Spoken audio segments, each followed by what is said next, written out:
Kevin is home alone, but he doesn't have to worry about Harry and Marv popping in, just a faceless demon that whispers to him while he tries to watch his fair use cartoons. Get ready for a petrifying ride of walls, hallways, and disappearing doors in Skinnamarink Dink.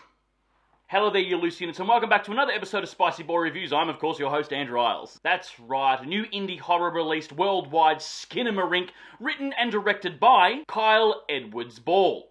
Apparently he's known for creating some mini short horror films on YouTube and stuff, and this being his feature film debut. The story of this film, and I use the word story very lightly, is based around a young boy named Kevin and his older sister Kaylee. They've woken up in their dim-lit, creepy-as-fuck house, and their parents have pulled a Copperfield and vanished. And no, they didn't leave them home alone so they can catch a flight to France. But where are the parents, I hear you ask? Fucked if I or the kids know. They do pop up here and there, really ominously in shadows, whispering stuff to the kids. And if that wasn't enough, all the windows and doors in the house vanish. Now the kids are left to their own device to walk around the house in the dark, trying to figure out what the fuck is going on. Along the way, Kaylee pisses off what I guess is a demon or whatever, because she joins the parents and disappears also. Now Kevin is all home alone, walking around this dark house for 100 minutes looking at walls. And that's it! That's the movie! This film is incredibly unnerving and creepy AF here, because it's all filmed on probably the lowest quality VHS home video camera you could get your hands on. It's a really interesting stylistic choice, not very pleasant to look at, but we all know how creepy VHS home video footage looks, just driving home the unsettled feeling of this film. The film is pretty much 99% still shots, even though it's being filmed. You could probably pass it off as photos as well. You know, long lingering shots of walls and hallways, and the camera angles are either super low or super high. You never really get to see anyone's face at all. And having the light so low in quality, even though I made a joke before that you could make this film just a number of stills, or pictures if you will, the fact that it's filmed and you can hear the Atmos turn up to 11 in the background, again, drives home that unsettling feeling. It really drives home that childhood fear that obviously the director was really going for, of when you're lying in your bed at night as a kid and you can't sleep, so you just stare into a dark corner for ages on end and swear that you see a demon staring back at you.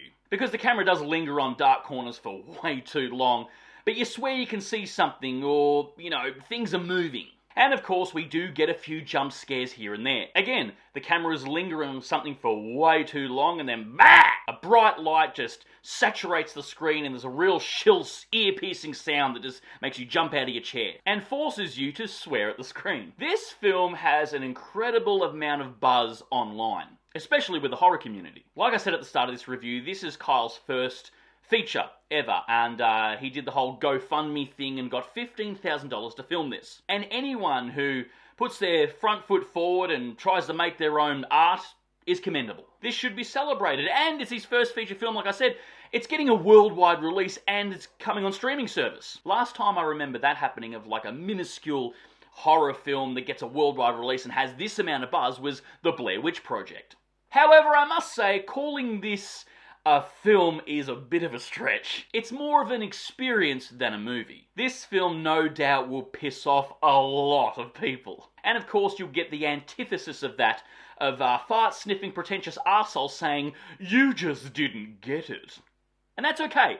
Not every film has to be overly explained and cookie-cutter. But for rewatchability and enjoyment, some of those artsy horror films start to lose me. Also, this film leans heavily into the "what do you think it's about?" And I fucking hate when movies do that. Like I said, it doesn't have to be overly explained and hit over their head with the point of the film, but, you know, throw me a bone. But yes, when films do that, "what do you think it's about?"